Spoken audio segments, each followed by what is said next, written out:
Доброе утро. На премаркете перед открытием московской биржи пара доллар-рубль находится вблизи отметки в 65 рублей за единицу американской валюты. Последние несколько дней мы видим попытки отыграть потери для российского рубля против своих основных конкурентов американского доллара и единой европейской валюты. Основную поддержку рублю на горизонте последней недели, естественно, оказывают нефтяные котировки. По большому счету, рост цен на нефть – это сейчас единственный фактор, который позволяет рублю чувствовать себя относительно уверенно.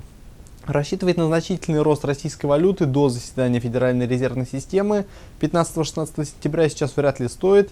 Скорее всего, все валюты развивающихся стран на текущий момент будут чувствовать себя не самым лучшим образом.